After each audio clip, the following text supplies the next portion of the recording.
যুক্তরাষ্ট্রের national prayer breakfast অনুষ্ঠানে তারেক রহমানকে আমন্ত্রণ জানালেন যুক্তরাষ্ট্রের নবনির্বাচিত president Donald Trump. Tarique Rahman ছাড়াও বিএনপির মহাসচিব মির্জা ফখরুল ইসলাম আলমগীর ও স্থায়ী কমিটির সদস্য আমির খসরু মাহমুদ চৌধুরীকে আমন্ত্রণ জানানো হয়েছে ওই অনুষ্ঠানে।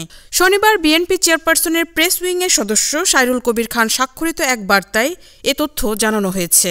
জানা গেছে, আগামী ৫ ও ৬ ফেব্রুয়ারি যুক্তরাষ্ট্রের ওয়াশিংটন ডিসিতে ন্যাশনাল প্রেয়ার ব্রেকফাস্ট অনুষ্ঠান অনুষ্ঠিত হবে। বার্ষিক এই অনুষ্ঠানে বিশ্বের বিভিন্ন দেশ থেকে হাজার হাজার অতিথিকে আমন্ত্রণ জানানো হয়। এবার সে অনুষ্ঠানে অতিথিদের তালিকায় নাম উঠে এসেছে বিএনপির ভারপ্রাপ্ত চেয়ারম্যান তারেক রহমানের। গণমাধ্যমে এ সংবাদ প্রচারের পর থেকেই বিষয়টি নিয়ে দেশের রাজনীতিতে শুরু হয়েছে তুমুল আলোচনার ঝড়।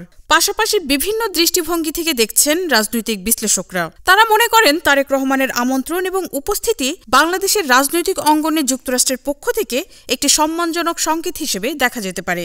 এটি বিএনপির প্রতি যুক্তরাষ্ট্রের সমর্থন বা আগ্রহের লক্ষণ হতে পারে। পাশাপাশি আন্তর্জাতিক মঞ্চে বিএনপির অবস্থানকে আরও দৃঢ় করতে পারে।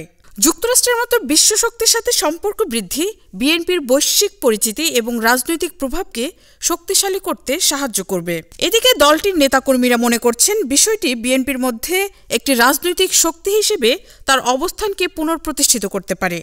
এ থেকে আরও উদ্বুদ্ধ হতে পারেন দলের নেতাকর্মীরা। পাশাপাশি তারেক রহমানের এই সফর এবং আমন্ত্রণের ঘটনা বাংলাদেশের জনগণের মধ্যে নানা প্রতিক্রিয়া সৃষ্টি করতে পারে।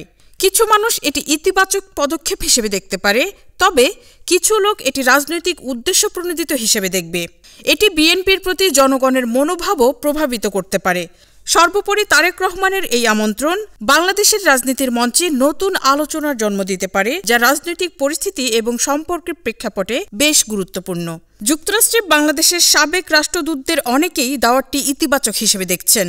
তবে যুক্তরাষ্ট্রের ওয়াশিংটন ডিসিতে অনুষ্ঠেয় ন্যাশনাল প্রেয়ার ব্রেকফাস্ট অনুষ্ঠানের সঙ্গে মার্কিন সরকারের কোনো সম্পর্ক নেই বলে স্পষ্ট করেছেন ঢাকার মার্কিন দূতাবাস।